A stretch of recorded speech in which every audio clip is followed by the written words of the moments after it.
हाथी घोड़ा पाल की जय कन्हैया लाल की। राधे राधे। आप सभी का बहुत बहुत स्वागत है हमारे खास कार्यक्रम में। मैं हूं आपके साथ मुदिता। श्री कृष्ण और राम दो ऐसे नाम हैं जिनके नाम मात्र जपने से ही मुश्किलों का समाधान हो जाता है, सारे दुख दूर हो जाते हैं, साथ ही मोक्ष की प्राप्ति होती है।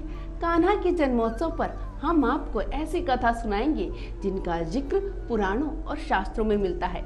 तो आइए देखते हैं नंदलाल की अद्भुत कथाएं।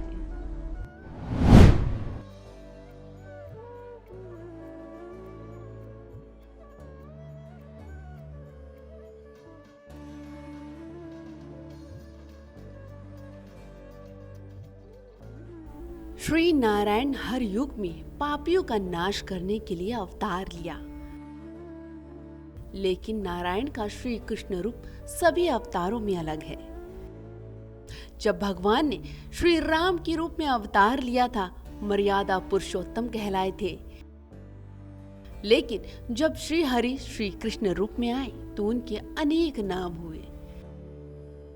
ऐसा कहा जाता है जब से सृष्टि की रचना हुई तब से जितने भी मनुष्य जन्मे हैं वो अपने आप में पूर्ण नहीं हैं। नारायण के श्री राम अवतार में सभी कलाओं से पूर्ण नहीं था, उसमें भी कुछ खामियां थी। श्री राम अवतार में नारायण 12 कलाओं से पूर्ण थे, लेकिन जब श्री हरि ने श्री कृष्ण का अवतार लिया तब वे 16 कलाओं से पूर्ण थे। भगवान श्री कृष्ण को श्री संपदा, भू संपत्ति, कीर्ति संपदा, वाणी की सम्मोहन, कांति, विद्या, शांति, विमला समेत 16 कलाओं का ज्ञान था। श्री कृष्ण शीर विवेक से परिपूर्ण थे, इनमें कर्मण्यता और योग शक्ति भी था। श्री हरि के कथाओं में योग माया का जिक्र है। ऐसा कहा गया है जब जब भगवान कोई लीला करते थे तो योग माया उनकी सहायता करती थी। शास्त्रों में कहा गया है कि धरती पर भगवान के आने से पहले योग माया आती है और भगवान की इच्छा अनुसार सारी तैयारियां करती हैं, तब जाकर श्री हरि धरती पर अवतरित होते थे। एक बहुत ही प्रचलित कथा है, जब श्री कृष्ण यशोदा के यहाँ आए तो वो स्वर्ग से देवी देवता उनके दर्शन के लिए अलग अलग रूपों में वहां पहुंच रहे थे। देवर्षि नारद भी भगवान के बाल रूप दर्शन के लिए गोकुल धाम आए। दर्शन करने के बाद वो सीधे कैलाश की ओर चले गए और महादेव शंकर को बताते हैं कि इन दिनों श्री नारायण बाल रूप में गोकुल में पधारे हैं।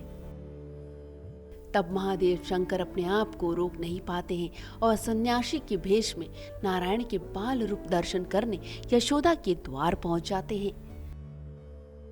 लेकिन यशोदा ने महादेव को बालक कृष्ण की सूरत दिखाने के लिए साफ मना कर दिया था। तब योग माया ने एक वृद्ध महिला का भेष बनाकर यशोदा को भ्रमित किया और उसके बाद महादेव को श्री कृष्ण के बाल रूप के दर्शन हुए। श्री कृष्ण की पूजा में 56 भोग लगते हैं। इसकी कथा भी बहुत ही मनोरम है। एक बार देवराज इंद्र के कहने पर ब्रज क्षेत्र में बादलों ने खूब वर्षा की, पूरा ब्रज डूबने लगा। तब बालक श्री कृष्ण ने गोवर्धन पर्वत को अपनी अंगुली पर उठा लिया और ब्रजवासियों को इंद्र के वज्रपात से बचाया। शास्त्रों में कहा गया है कि श्री कृष्ण ने 7 दिनों तक गोवर्धन पर्वत को उठाए रखा और उस दौरान ब्रजवासियों ने उन्हें तरह तरह के भोग लगाए और तभी से ये परंपरा चली आ रही है।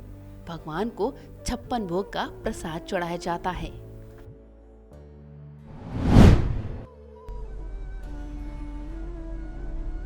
कृष्ण सखा के रूप में, कर्म योगी के रूप में, धर्म योगी के रूप जैसे कृष्ण की अनोखी लीलाएं हैं, लेकिन सबसे प्रिय कृष्ण का रूप है वो है बाल गोपाल का, नटखट गोपाल का। हालांकि कान्हा की लीलाएं तो कहानियों में बहुत प्रचलित है और उनमें से एक रूप है माखन चोर का अद्भुत रूप। जैसा कि आप सबको पता है कि कान्हा को माखन अत्यंत प्रिय है। कान्हा खुद भी माखन चुरा कर खाते थे और ग्वालों को भी खिलाते थे। एक बार तो गोपियों ने कान्हा को माखन चुराते हुए रंगे हाथों पकड़ लिया था।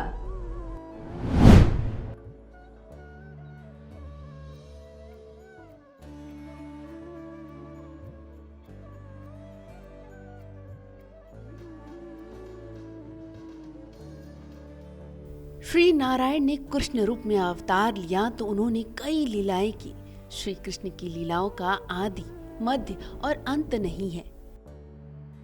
श्री कृष्ण को माखन बहुत प्रिय था। माखन से उनका प्रेम इस कदर था कि वे इसके लिए चोरी करने से भी चूकते नहीं थे। इसलिए श्री कृष्ण को माखन चोर भी कहा जाता है। श्री कृष्ण ही ब्रह्मांड के एकमात्र ऐसे चोर हैं जिनकी पूजा की जाती है। माखन चोर का इनका अंदाज बेहद निराला था। ये तो खुद माखन खाते ही थे, अपने साथियों को भी खिलाते थे। ब्रज की गोपियां बहुत कोशिश करती थी कि माखन ऐसी जगह छिपा दे जहां कृष्ण की नजर ना पड़े, लेकिन नटखट कृष्ण की नजरों से माखन नहीं छिपा पाती थी। यशोदा मैया से गोपियां श्री कृष्ण की शिकायत भी करती थी। एक बार तो श्री कृष्ण माखन चोरी करते वक्त रंगे हाथ पकड़े गए। बालक कृष्ण जब पकड़े गए तो उनके बाकी साथी फरार हो गए। तब गोपियों ने उन्हें माखन चोरी के बदले उन्हें सजा के तौर पर डांस करने को कहा। साथ ही ये भी कहा कि अगर वे उनके साथ नृत्य करेंगे तो उन्हें वो और माखन और छाछ देगी। इसके बाद माखन चोर कृष्ण को ना चाहते हुए भी गोपियों से ताल मिलानी पड़ी। कान्हा गायों को चराते थे, ग्वालों के साथ खेलते थे। अक्सर खेल खेल में गैया चराने के दौरान कई लीलाएं भी करते थे। एक बार खेलते समय सुदामा की गेंद यमुना में चली गई और कृष्ण उस गेंद को लाने के लिए यमुना में कूद गए।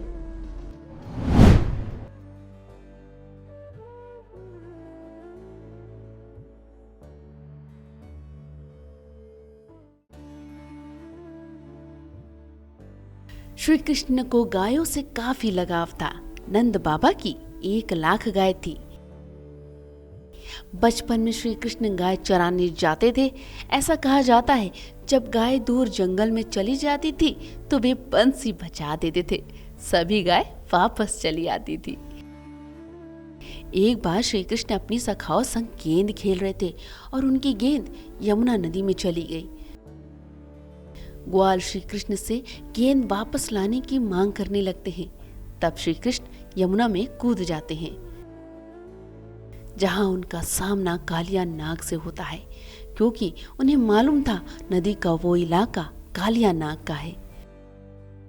यशोदा और नंद बाबा को जब ये मालूम हुआ कि कृष्ण यमुना में कूद गए हैं तो वे लोग भी वहां पहुंच गए। उधर नदी के बाहर खड़े ग्वाल बाल डर गए। नदी के बाहर गोकुल वासियों की भीड़ जमा हो जाती है। हर कोई श्री कृष्ण की सकुशल वापसी की भगवान से कामना करने लगते हैं। उधर नदी के अंदर कालिया नाग ने श्री कृष्ण को साधारण बालक समझकर उन पर हमला कर दिया, जिसके बाद श्री कृष्ण ने नाग से युद्ध किया और उसे परास्त कर दिया।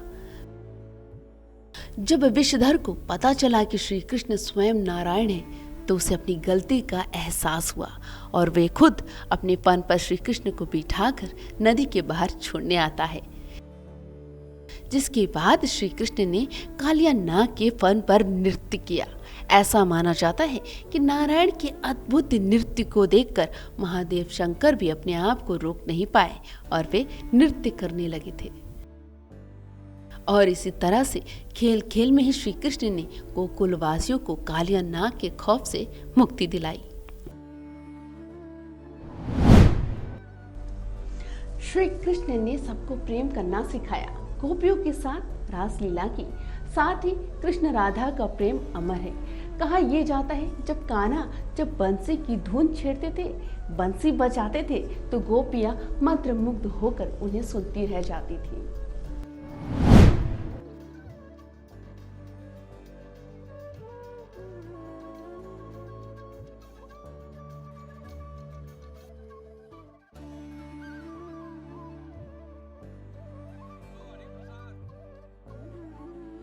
राधा कृष्ण ये दो नाम जरूर हैं, लेकिन प्राण एक ही है। राधा के लिए सिर्फ कृष्ण है, बाहर और उनके अंदर भी, तो कृष्ण के लिए सिर्फ राधा।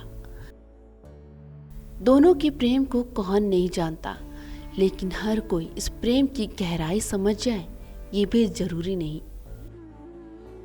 प्रेम सिर्फ पाने का नाम नहीं और ना मिलने से प्रेम समाप्त भी नहीं हो जाता।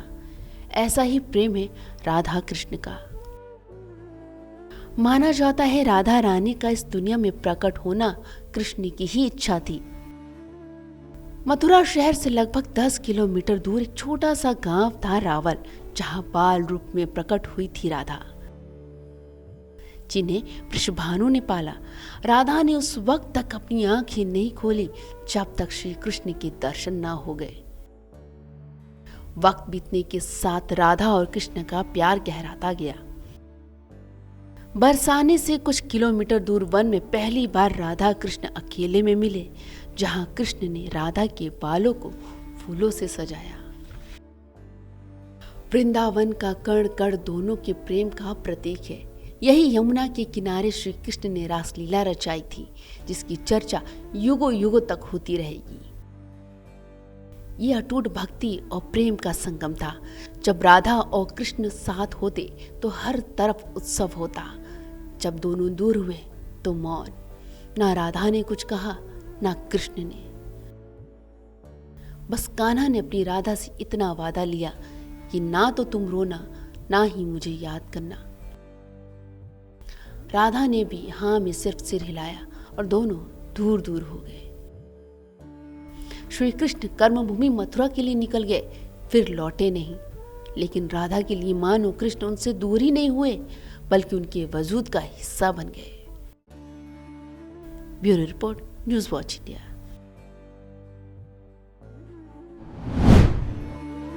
कान्हा की कृपा आप पर बरसती रहे, कान्हा की कृपा आप सब पर बनी रहे। तो हमारे खास कार्यक्रम में बस इतना ही। तमाम खबरों के लिए देखते रहिए न्यूज़ वॉच इंडिया। तो प्रेम से बोलिए राधे राधे।